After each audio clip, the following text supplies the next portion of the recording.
Hello, কেমন আছো সবাই? অনেক তো থালাবাটির পাঞ্জাবির ভিডিও দেখলে, তো চলো আজ একটু নতুন কিছু নিয়ে এলাম। Dream room.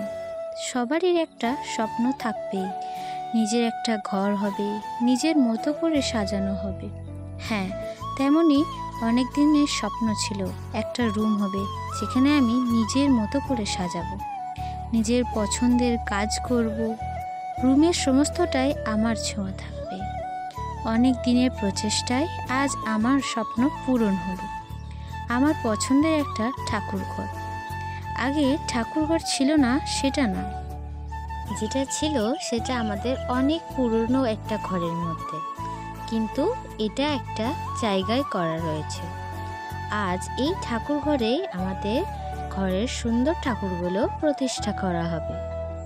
আমার কাছে একটা স্বপ্নের মতো হলো এই দিনটা। হ্যাঁ, বড় না রুমটা খুব একটা অ্যাস্থেটিকও না, কিন্তু স্বপ্নের ঠাকুরঘর আমার কাছে এটাই অনেক বড় পাওনা। আজ শেয়ার করব কেমন করে কি পুজো করলাম না করলাম সমস্তটা। সকাল সকাল উঠেই প্রথমে আমি স্নান সেরে নিয়েছিলাম, তারপরে একটু রেডি হয়ে মায়ের সাথে পুজোর কাজে হাত লাগাচ্ছিলাম। আগের দিন রাতে আমি, বোন, দাদা মিলে পুরো ঘরটা সাজিয়েছিলাম, কারণ সকাল সকাল পুজো হবে বলে। তারপর নতুন ঘরে সমস্ত ঠাকুরগুলোকে আনা হলো, এরপর সমস্ত জোগাড় করা হয়েছিল। ব্রাহ্মণ আসতে অনেকটাই দেরি করে দিয়েছিল, পুজো বসতে প্রায় 1টা বেজে গেছিল। আমি এই ঠাকুরঘরটা যেদিন থেকে হয়েছে সেদিন থেকেই এই ঘরের সমস্ত কাজের ভিডিওগুলো করছি, এরপরও করব। আমার সব রং তুলির কাজ, তাই আমি আমার সমস্ত যন্ত্রপাতি মানে রং তুলির সবই পুজোর জায়গায় দিয়েছিলাম। সব ঠিকঠাক করে গুছিয়ে নিচ্ছিলাম বারবার।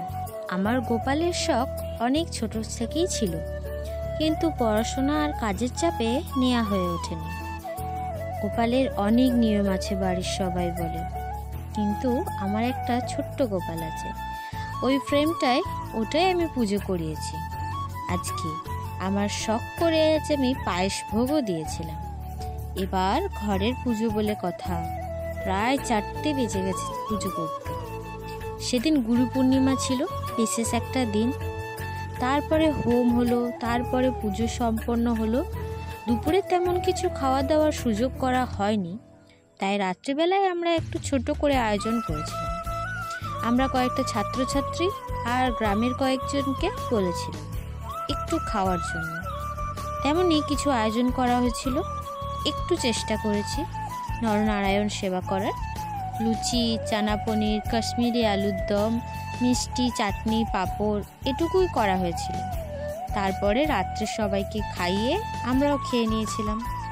তো চলো টাটা, আবার দেখা হবে পরের ভিডিওতে। রাধে রাধে।